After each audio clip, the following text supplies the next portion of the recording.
Sot në persona kam një grua që gjithmonë ka bartur një kombinim të jashtëzakonshëm, finesë dhe forcë. Shumë e njohin për pozitat, për rolet e mëdha, për zërin e saj publik. Por shumë pak e njohin vajzën që filloi gjithçka nga zero. Njeriun që ka luftuar të dëgjohet dhe gruan që nuk është dorëzuar kur para gjykimeve. Sot nuk do të flasim për postet, sot flasim për rrugtimin, sfidat dhe thelbin e saj si njeri. Vlora Qitaku. Vlora, si e kujton fëmirin tënde? Çka ka diçka ndoshta nga ajo periudhë që mendon që të ka formuar si personi që je sot? Po ne nuk kemi pasur fëmijëri të rëndomt. Ne që kemi lindur në të 80-tat dhe në moshën kur kemi arritur të dimë dhe të kuptojmë diçka, lufta, shtypja, represioni ka qenë thelbi i ekzistencës sonë. Dhe unë atë kohë me idenë e lirisë edhe individuale, dhe lirisë kolektive dhe lirisë kombëtare, jam formësu në fshat, tek dajt e mi. Se ne që kemi qenë fëmijë të qytetit, gjithmonë jemi rrit me shumë kufizime në hapësirë, kufizime për vende ku kemi mundur të lozim, në ndërkohë që i kujtoj me shumë nostalgji ditët, apo thënë më mirë javët, ndonjëherë edhe muajt gjatë verës, që i kam kaluar në fshat tek dajt. E ke ndje veten më të lirë, ndoshta? Hapësirë e pa kufizuar, livadhe, male, pra ka pas pemë, kafsh, në ndërkohë që në Prishtinë ke qenë gjithmonë në kufizime. Po dhe kjo idea e lirisë kolektive, në Radishev, në fshatin prej nga Vjen në ana ime, është vendindja e shote Galicës dhe shumë burrave, grave e tjerë patriot, dhe aty gjithmonë është folë për luftë. Do me thonë, që në fëmini je përballë me historitë tilla, nuk ka qenë fëmijëri e zakonshme. Nuk ka qenë fëmijëri e zakonshme. Aty gjithmonë është folë për luftën, gjithmonë është folë për idealet, gjithmonë është folë për shqiptarinë. Stërgjyshi im, gjyshi i nanës sime, ka qenë bashkëluftari i Saboletinit dhe ka qenë në Vlorë, bashkë me Isa Boletinit. A ka diçka të bëjë me emrin? Pikrisht për këtë arsye, ndonë se Vlora ka qenë emër shumë i rëndomt në gjeneratën time. Po, megjithatë është se inspirim. Më kanë treguar pasaj, kur kam qenë shumë e vogël, që stërgjyshim ka qenë në Vlorë, kur është shpallur me Isa Boletinin, kur është shpallur pavarësia e Shqipërisë, për fat të keq, ai është arrestuar nga forcat sërbe dhe ka vdekur në burg në Idrizov, dhe ne nuk i kemi marrë asnjëherë trupin e tij, nuk e kemi një varr ku mund të shkojmë dhe ta nderojmë dhe ta kujtojmë, po e kujtojmë çdo ditë përmes historive të ndryshme. Pra atje është folur vazhdimisht. Ka qenë Drenica rajon shumë i varfër, jashtëzakonisht i shtypur, aty vetëm pushtuesi është ndru të lirë, nuk kanë qenë plotësisht asnjëherë. Dhe gjithmonë kanë qenë këto rrëfimet e luftës, historitë, lavdia ka qenë vlera më e madhe që e kanë pas, e kanë folë, e kanë komuniku dhe guxime. Me qartë. Me qenë se jemi të vlerat, po këthejmë prapë të fëmijëria, do më thonë, cilat janë ndoshta disa mësime që i mbani mend prej prindërve tuaj që edhe sot pak a shumë e shihni si udhërrëfyes njëtën? Kur kam qenë shumë e vogël, e mbaj mend, e prisnim unë edhe motrat nanën, kur vinte nga puna, e prisnim në balkon, kur ishte koha e mirë ose në dritare. Edhe nga shprehja e ftyrës nanës, unë edhe motrat e kemi ditë, a ka pas student të mirë, a ditë në ligjerat ose në provim. Kur e shihnim buzëqeshur, e dinim që ka pas student mirë. Edhe nana na ka mësu, edhe mu edhe motrat, prej kur kemi qenë shumë të vogla, me ju gëzu suksesit të tjetrit.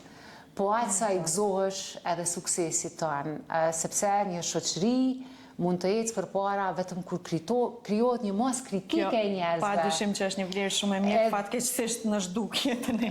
Fatkeqësisht, edhe është përkeqare, po unë mundohem vazhdimisht me ushqy këtë ndjenjë edhe te miqtë e mi, edhe tek të tjerët. Suksesit të tjetrit duhet t'i gëzohesh gjithmonë, sepse vetëm kur shumë njerëz, kur gjithë ecin përpara, shoqënia bën një përparim të qëndrueshëm. Prap gjatë kohës të rinisë, ndoshta ose a e ke ndje atë momentin që ke thonë që, okej, unë nuk jam thjesht një vajzë e zakonshme, që unë kam e bëjë gjëra të mëdha ndoshta. A e ka pas një pikë kështu ku e ke thonë që unë jam ndryshe, ndoshta ndryshe prej. Nuk kisha me thonë që kam thonë që jam ndryshe, po gjithmonë, edhe kur kam qenë shumë e vogël, po edhe kur jam rritë, ndoshta ma mirë është me folë me prindë e mi për këtë pjesë, po unë gjithmonë kam pas interes për jetën publike. Gjithmonë më ka interesu çka po ndodh në botë, çka po ndodh në Kosovë.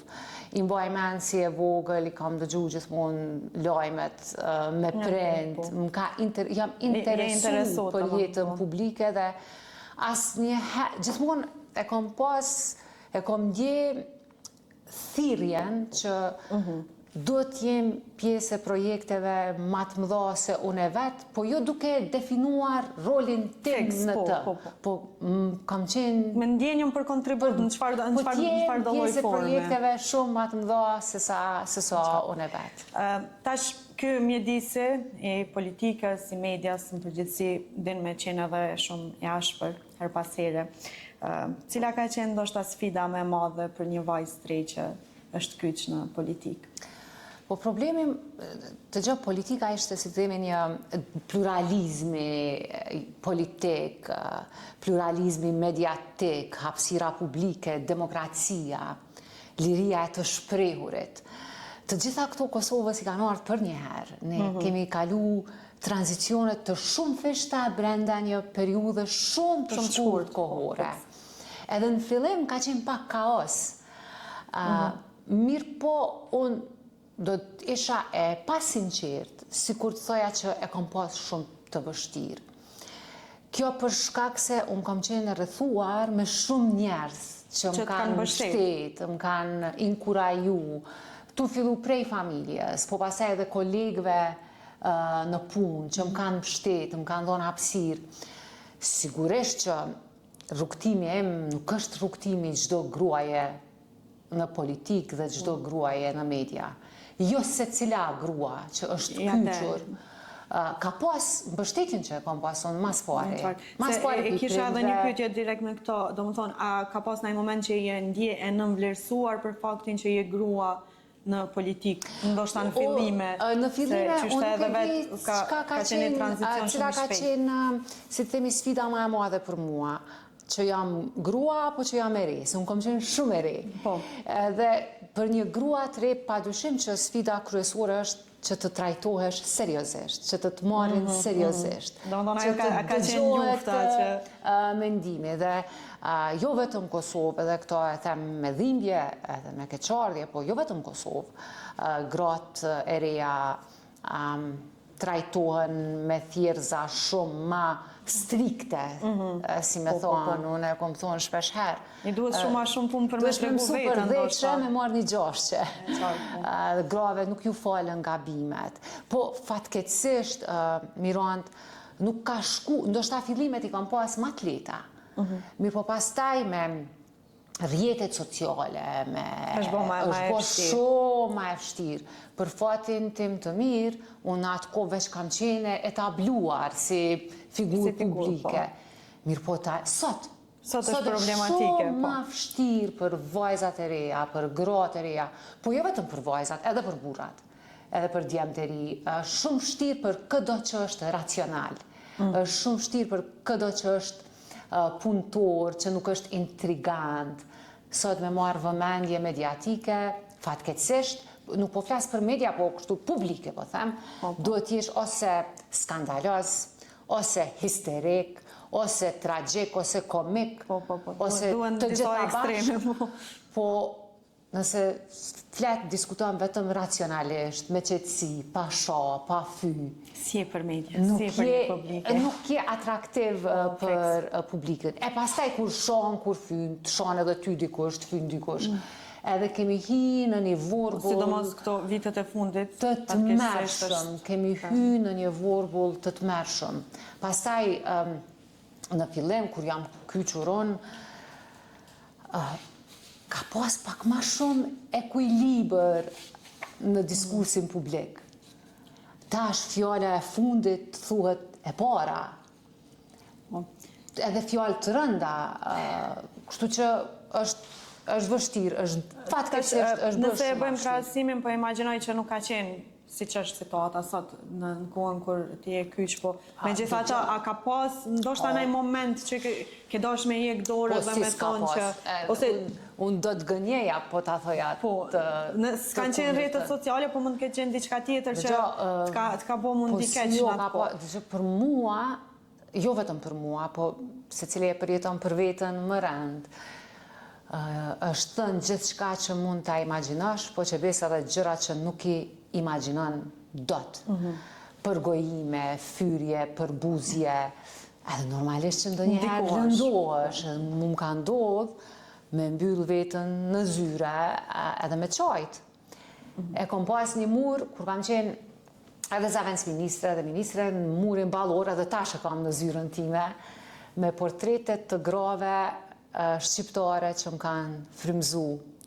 Edhe sa herë jam likështu ndoshta, se njerëzore është, ja kam qit vetës një kafe, jam ul edhe Nëse ma kështë dhënë një emër, prej kujt je frymzu më shumë ti? Po, unë besoj që secili prej nesh më shumë ti frymzohet prej nonës, prej unë kur e kujtoj rrugtimin e nonës ime, nona ime ka linë në një fshat malor. Në Prishtinë ka ardhur për herë të parë kur ka shku në provim pranues në universitet dhe ja kanë vizatu me një copë letre rrugën nga stacioni autobusit deri tek universiteti. Dhe një vajzë e re nga Trenica i ka thyt gjitha paragjykimet, është bërë profesoresha e parë në Universitetin e Prishtinës nga ai rajon. Edhe vazhdimisht ka frymzu vajzat e reja që me u shkollu, ka qene aktive politikisht, po përtej saj, unë mendoj që figura ma unike në historinë tonë është Shote Galica. Se Shota ka luftu edhe për lirik kombëtare, edhe për emancipim kulturor, edhe për barazi gjinore. Është figura ma unike, jo ndoshta vetëm për ne, si shqiptar, po edhe më gjërë. Francesht e kanë Jeanne d'Arc dhe e kanë ngrit në piedestal, ndërkohë që ne si shoqëri kemi bërë shumë pak. Për figurat tonë. Ende nuk ka një institucion të lartë, edukativa, ushtarak që e bën emrin e saj, ende nuk e kemi një shesh apo ndonjë përmendore në një vend apo hapësirë qendrore. Është figurë, unë besoj figura ma unike, pastaj ka qenë edhe shumë humaniste. Është për kujdes për fëmijët e luftëtarëve të rënë në luftë dhe ka vdekur në rrethana jashtëzakonisht të mjera në Shqipëri. Pat keqësi, po prapë se s'po du me kalu shumë, po du me ndalë të ajo që shti e ndje gjatë rrugtimit të nda, dhe thaj që ka pas momenti që je lëmdu dhe je mbyll vetë në zyrë. Nëse të kisha kërku, ndoshta me cek një moment ma të veçantë që të mund të ka bo mundi te për keq, edhe me thonë, po hik dorë, s'po vazhdoj mo. Po ka pas shumë momente tjetër, jo shumë, se s'po du me egzageru, po ka ndodhur disa herë që unë kam vlerësuar që mua më është bërë e pa drejtë. Dhe kam besuar që po t'isha burr, situata do të ishte ndryshe. Mirë po, si që thash gjithmonë jam ullë, i kam vështru ato portrete dhe e kam ditë që sado e pa drejtë që mund me jetë bërë mua. Ato portrete në mur, ato gra, e kam pas pak krahasimisht ma vështirë se unë. Dhe detyra ime sot është që ta bëj pak më të lehtë për gratë që hynë. Sot, si menaxhon sulmet, paragjykimet që bëhen zhurmën e jashtme? Apo tashmë veç je shumë e fortë? Sigurisht që sot jam shumë e fortë, po edhe sot normalisht që prekem kur dëgjoj ndonjë të pavërtet, edhe kur e shoh ndonjë padrejtësi, mirë po mekanizmi si e mbrojën e vetën, është si që tash mbyllën me vetën, se kujdesim vazhdimisht që në ato momente kur jam shumë e lënduar, mos me prish shpirtin. Po, është shumë e rëndësishme mos me prish shpirtin. Me arrit me fal. Me arrit me fal, po edhe për te asaj mos mu bo hakmarrëse, mos me ndru vetën, mos me ndru këtë që je, se shumë letë është... Ne s'mundemi me i kontrolu veprimet e të tjerëve, po të paktën reagimin ndaj tyre. Po them që nuk është e vështirë, është e vështirë edhe mu më shdash me punu me vetën shumë, që me e mbrojt qenjen time nga çfarë do lloj situate pak këndshme që mund të ndodhë për rreth. Vlorë, a ke pas ndonjëherë frikë për familjarët për shkak të angazhimit politik? Ajo ka qenë friga ime e vetme. Friga më e madhe. Kisha me thore vetmja. Kështu për nga natyra, kur i hy një pune, nuk jam kalkulante, hy me tërë qenjen, po frika ime e vetme kanë qenë prindë e mi. Mu më të merran ideja e zhgënimit. Unë çdo ditë mundohem, nanën edhe babin i kam si me thonë bosull morale, edhe nuk do t'ja falja kur vetës, nëse do t'i zhgënjeja. Nëse do t'i zhgënjeja, edhe nuk do më shqetëson fakti, edhe jo vetëm frikë, po ndjej dhimbje që shpesh heri kam shqetësu, shpesh heri kam trazu, se edhe ata dëgjojnë lajme, edhe ata lexojnë komente në për rrjetet sociale. Munden me u ndiku akoma më shumë për shkak se nuk janë ndoshta edhe... Ata nuk është që nuk e njohin vajzën e vetë, mirë po unë e di që lëndohen. Edhe jo mundu m'ju thonë të në kohën, mos lexoni, po e kohë. Po besoj që krejtë kemi këtë. Për gratë në politikë, edhe jo vetëm politikë, po kështu përgjithsisht në hapësirën publike, sulmet nuk janë politike. Jo, sulmet janë vetëm personale, janë shumë banale. Kështu që jo mundu mi u thonë të në kohën, mos i lexoni lojnë, mos lexoni komente, mos po... E di që i lexojnë. Me i mbrojt në farformë. Vetëm me i mbrojt. Po, qartë. Mes këtyre përjetimeve dhe që po thotash, nëse kisha kërku një mesazh prej teje ndoshta për vajzat e reja që kanë kapacitetin edhe dëshirën me u kyç, po pikërisht për shkak të këtyre arsyeve që për cilat edhe ti po flet hezitojnë, çka ju kishe thonë? Po tash është klishe, kjo që do ta them, po klishet ndonjëherë janë të vërteta. Mos me heq dorë, po nëse kam një këshill, mos me rrugtu vetëm. Në projekte të mëdha, asnjëherë nuk bën të rrugtosh vetëm. Ke nevojë për miq, për koleg, për bashkëpunëtor. E di që egoja ndonjëherë është e madhe, edhe unë... Është pak e vështirë. E vështirë, nuk është keq të kesh ambicje në politikë për kundrazi, në politikë pa ambicje, nuk ke nevoja as të kyçesh. Mirë po shumë e rëndësishme. Është e mundur me punu ndershmërisht në politikë atëherë? Është e mundur. Edhe unë një plot, gra e burra, që janë angazhuar ndershmërisht. Tash pashmangshëm pushteti tepër të ndonjëherë ta korrupton shpirtin, se ma i keq se korrupsioni financiar është korrupsioni politike, shpirtnore, është shumë e rëndësishme, si që thash, mos me rrugtu vetë, me nda pushtetin, me afru njerëz, edhe me kërku ndihmë.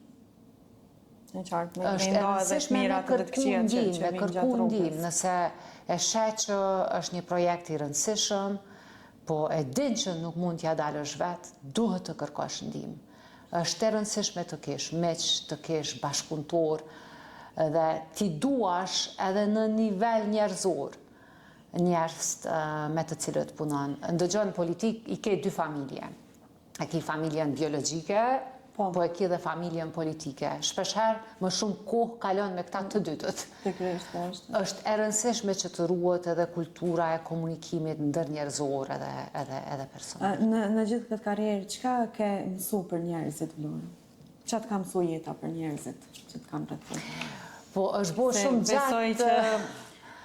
Kur ke fillu, ke qenë me ide tjera për njerëzit dhe pastaj rruga... Po, ne mendoj që idealistët i duhen në çdo epoke, në çdo kohë ka nevojë për idealist. Edhe në këto 26 vite kam parë njerëz idealist, oportunist, kam parë njerëz që punojnë me nder, kam parë njerëz që thurin komplote ndër skomsa, kam pa gjithçka. Besoj ke pa më shumë oportunist se sa. Po, ajo çfarë kam pa është që në fund fare, nga dhënjejnë idealistët. Se fitoret e vogla mund të fitohen nga oportunistët, po në fund fare... Do me thonë, beson të drejtësia hynore, si themi. Jo, është njerëzore dorën zemër, se rrethonat krijohen atë mënyrë që në fund të ndershmit dhe idealistët e fitojnë betejën. Çka e mbush sot shpirtin e Vlorës përveç karrierës? Që ta them kështu shumë sinqerisht, në nivelin profesional jam e përmbushur. Sikur dikush ti kishte thonë Vlorës 15 vjeçare, ja ku e ke këtë letër të bardhë, edhe shkruaj këtu krejt çka ti don nga jeta.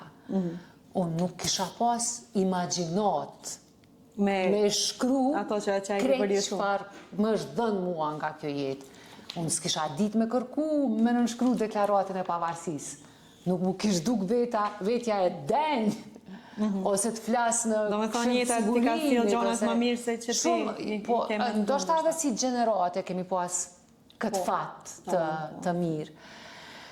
Në nivelin personal, unë i kom 2 nipa, që i du si syt e ballit. Janë shumë të mirë për ndryshme. Janë shumë të mirë, edhe diçka që e kam mësu në SHBA, sa kam qenë, ata fëmijëve ju flasin qysh kur janë moshë të vogël, edhe për histori, edhe për luftë, kështu që janë 2 patriotë, dë vërtet, edhe kaloj shumë kohë, sa shumë. Jo sa do të dëshiroj, apo aq sa ka mundësi. Me thonë drejtën nona, gjyshja e tyre, se atyre mas shumë t'ju kom hinë në hak, prindve të mi. Më thot, hajde se ka ardhë djeli. Si arsye për me të po. Okej, a ka diçka që ndoshta kishe dasht me harru edhe me lanë pas? E kështu prej memorjes. Po, unë mendoj që ne jemi këta që jemi, jo vetëm falë për vojave të mira, e rrugëve të lehta, po ne jemi këta që jemi edhe për shkak periudhave të rënda, të vështira, dhe ndoshta ndonjëherë mënyra se si reagon karshi dhimbjes të definon ma qartësisht si njeri. Se unë si vajzë e re, unë kam pa krimet të mërshme, e kam shkel me këmbë çdo fshat të Kosovës, njëherë me gazetarët e huaj, pastaj me misionin verifikues të OSBE-s. Dhe të gjitha ëndrat, jo ëndra, ankthet, i kam në kohën e luftës. Nuk kam ëndrat bukura, shumë pak. A vazhdon edhe sot? Vazhdoj edhe sot, edhe gjithmonë është në luftë, gjithmonë është e njëjta situatë, të njëjtin ankth e shoh. Po, unë nuk du mi harru ato. Unë du mi kujtu. Qartë. Po, nëse flasim pak për të ardhmen, ku e sheh veten në tutje? Cili është kapitulli tjetër? Si që thash, unë menoj që mu jeta më ka dhënë jashtëzakonisht shumë, edhe s'kisha ditë me ëndru krejt çfarë kam përjetu.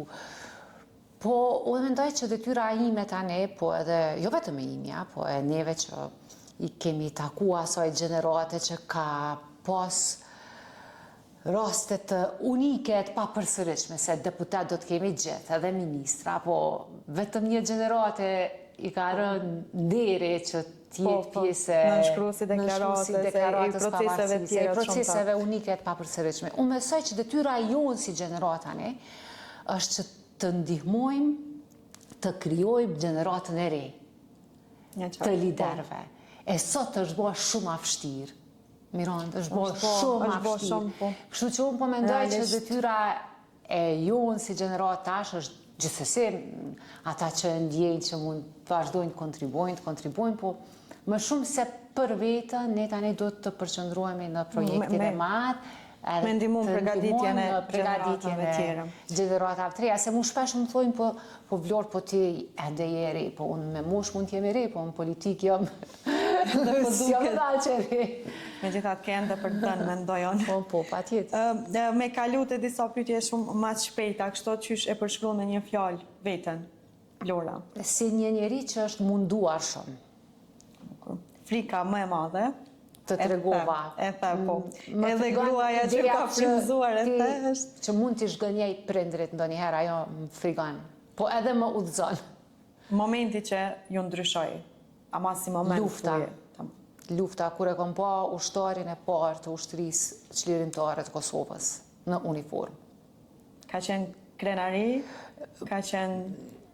Po, ka qenë aq e pa imagjinueshme për ne atëherë që ka burra e gra që e kanë mujt frikën edhe e kanë po luftojnë për vetën. Vdekjen, po luftojnë për ne. Po, tamam, për popullin. Edhe aty ajo ideja për me vonë, për mi u bashkangjit projekteve më të mëdha se ti vetë. Idealet. Lorë, po të falenderoj shumë që ishte. Faleminderit. Ishte kënaqësi e veçantë. Kënaqësia ishte imja, faleminderit shumë. Ne shihemi në episodin tjetër.